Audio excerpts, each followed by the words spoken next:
Hello friends, मैं Saurabh Suman SS exam गुरु YouTube channel पे आपका स्वागत करता हूं।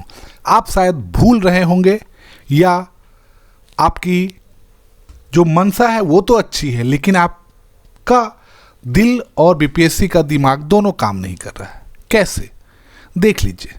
आपको लग रहा होगा कि क्या टीआरई 3.0 में जो झूठ पकड़ा गया, मतलब फर्जीवाड़ा पकड़ा गया, एक सेंटर पे की जगह पे हजारीबाग में बिठा के 250, 300, 350 बच्चों को एक साथ रटवाया गया, क्या उतने ही कल्प्रिट थे? और कहाँ है वो कल्प्रिट अभी? मैं आपको बता दूं कि होली से पहले ही उनमें से जितनी भी महिलाएं और दिव्यांग थे उनको बेल मिल गया, जमानत मिल गई। अब सोचिए, अपराध बिहार में, मतलब देश में ही पेपर लीक जैसी बड़ी घटना, जिससे कितने प्रतिभावान मेधावी बच्चों की हालत खराब हो गई है, जिंदगी बर्बाद हो रही है, उस केस में भी लोगों को बेल मिल जा रहा है। क्या मिला उनको? कोई घाटा नहीं। आज से पहले आपने देखा होगा टीआरई 1 और टीआरई 2 में अगर कोई अभ्यर्थी कभी गलती से भी कोई बिना शपथ पत्र दिए या कभी न्यूज़ चैनल पर कुछ बोल देता था तो उसके विरुद्ध बीपीएससी का नोटिस आ जाता था कि आपको 2-3 साल के लिए एग्जाम से बैन कर दिया जाएगा। क्या आपने अभी तक वैसा कोई नोटिस देखा है कि बीपीएससी ने 313 के आसपास जो अभ्यर्थी अरेस्ट हुए थे उसमें से किसी को डिबार किया है? कहां तक पहुंची ईओयू की जांच? हम आपको आज एक टीआरई 2 के बारे में बताते हैं। आपके सामने स्क्रीन पर रिजल्ट होगा। पहले रिजल्ट का सीरियल नंबर देखिए और रोल नंबर देखिए। मैं रोल नंबर का लास्ट 2 डिजिट पढ़ रहा हूँ। 44, 45, 46, 47, 48, 49, 50, 52, 53, 4, 5, 6, 7, 8, 9, 60, 61, 62, 63, 64। आप ये पढ़ते जाइए, पढ़ते जाइए, पढ़ते जाइए। लास्ट में 971। मतलब आप सोच लीजिए कि देश भर में, क्योंकि अपना तो देश भर की संस्था एग्जाम ले रही है ना, ये जो आपका बीपीएससी का एग्जाम हो रहा है ये भारत है, बिहार पब्लिक सर्विस कमीशन नहीं बोलिए, इसको भारत पब्लिक सर्विस कमीशन बोलिए, क्योंकि ये तो सभी बच्चों का एग्जाम लेती है। पूरे भारतवर्ष के बच्चे इसमें आते हैं और एग्ज़ाम देते हैं, और एग्ज़ाम देते हैं तो एक ही सेंटर से, 1-2 ही रूम से इतने बच्चे एक बार में सेलेक्ट होते हैं। सोचिए कितने टैलेंटेड बच्चे होंगे। अब आपको समझ में आ रहा होगा कि टीआरई 2.0 में भी ऐसा हुआ था क्या। और एक बात बताऊं, देश में ऐसा पहली बार हुआ था कि बाहर से, राज्य के बाहर से जो ट्रेन थी वो बारिश और जो आंधी आए थे उसके कारण लेट हो रहे थे, तो एग्ज़ाम का टाइमिंग चेंज कर दिया गया था, लेट कर दिया गया था। किसके लिए किया गया था? आज तक आपने कभी सुना है? कभी आपके यहाँ स्ट्राइक रहे तब भी आपके यहाँ एग्ज़ाम होगा, क्योंकि आपकी चिंता किसी नहीं, लेकिन बाहर वालों की चिंता थी, इसीलिए एग्ज़ाम को का टाइमिंग शेड्यूल बदल दिया गया। अब आपको हम आज बताएंगे कि जांच कैसे बैठ गई। आप न्यूज़ पे कभी देखते हैं क्या कि कोई जांच हो भी रही है? अब मैं आपको, देखिए, ये टीआरई 3 पेपर लीक की बात है और मैं न्यूज़ 18 को कोट कर रहा हूं। मैं अपने मन से कुछ भी नहीं बोल रहा हूं। बीपीएससी पर दबाव तो बना, कैसे हुआ वो भी बता। अब ये देख लीजिए, आपने अभी तक सुना कि बीपीएससी के कोई अधिकारी इसमें अरेस्ट हुए हों? नहीं होंगे, कभी नहीं होंगे। आज तक बिहार में जितने पेपर लीक हुए कभी बड़े आदमी नहीं फंसे, जबकि बिना उनकी मिली भगत के न किसी को प्रेस के बारे में पता चलेगा। आपको पता है कि जिस प्रेस में पेपर छप रहा था वो प्रेस पहले से ब्लैक लिस्टेड था, लेकिन बीपीएससी के किस अधिकारी ने उसी प्रेस में फिर से ये एग्जाम कंडक्ट करने के लिए पेपर दिया?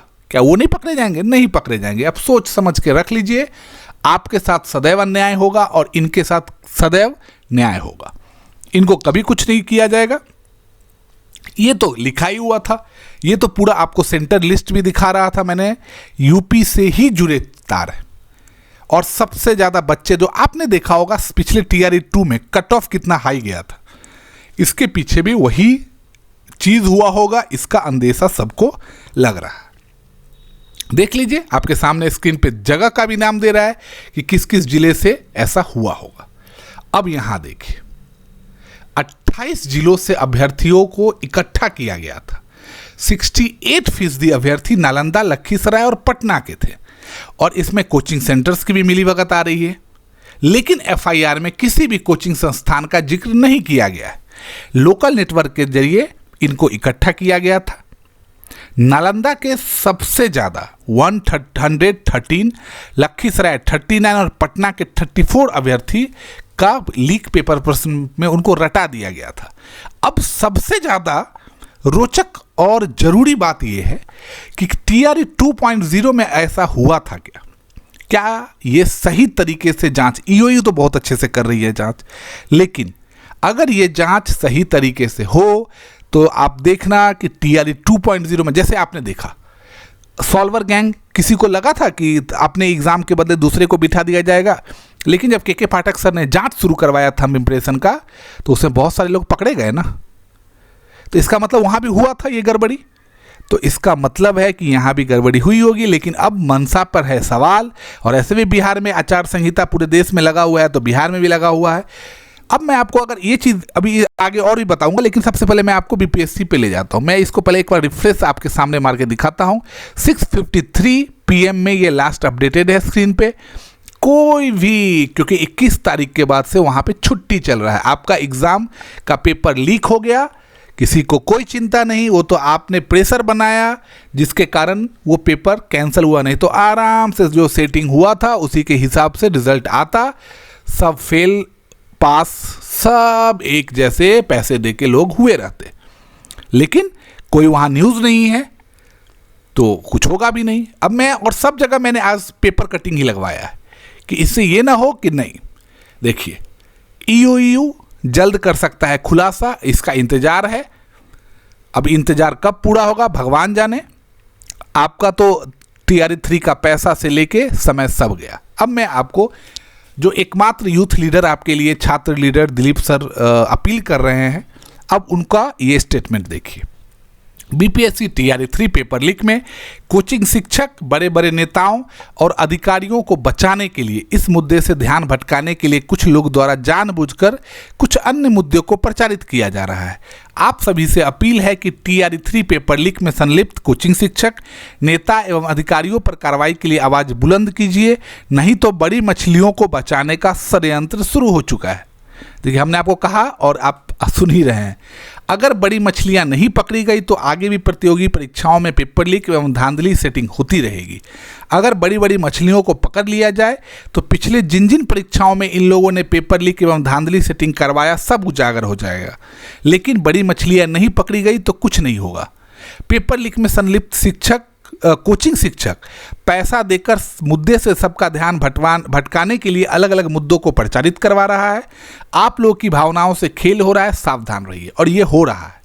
अब आप समझिए, आपने देखा होगा कुछ न्यूज़ चैनल पर जब ज्वाइनिंग लेटर TRE 1.0 और 2.0 का बटा रहा था तो कुछ शिक्षकों को बेसिक्स जो नॉलेज है वो भी नहीं था। मैं ये नहीं बोलता हूँ कि हर एक सवाल का जवाब हर एक आदमी को होगा, लेकिन बेसिक्स का भी नॉलेज नहीं था, जबकि पेपर का स्टैंडर्ड बहुत हाई था, फिर भी वो लोग पास हो गए। तो इसका मतलब है, मैंने आपको पहले भी बताया कि इन सब पेपर में कुछ ना कुछ गड़बड़ी हुई है और EOU इसका खुलासा तो करेगी ही। लेकिन वही है कि कितना इस पे काम चल पाता है। आपको एक और जानकारी दे दे, स्टेट में देखिए क्या खेला चल रहा है। दिसंबर में फॉर्म भराया गया, पिछला स्टेट कैसे तुरंत ले लिया गया था, कुछ ना कुछ तो कारण होगा। मार्च में परीक्षा होना था, परीक्षा नहीं हुआ। अगस्त सितंबर वाला परीक्षा में तुरंत रिजल्ट भी आ गया। और उसके कारण क्या हुआ था कि आपको पता होगा, बहुत सारे ऐसे शिक्षक फर्जी किए थे कि उस साल के स्टेट में देके TRE 1.0 में ज्वाइनिंग करवा लिए थे। अब स्टूडेंट उस समय मांग भी कर रहे थे कि सुधार के लिए मौका दिया जाए और हड़बड़ी में परीक्षा नहीं लिया जाए, लेकिन उस समय तो हुआ नहीं। और अभी स्टूडेंट मांग कर रहे हैं कि स्टेट परीक्षा आयोजित करवाई जाए, लेकिन बार बार डमी एडमिट कार्ड जारी करके खेल खेल रहे हैं। ये धांधलिंग सेटिंग का कोई नया तरीका है क्या? ये दिलीप सर का स्टेटमेंट।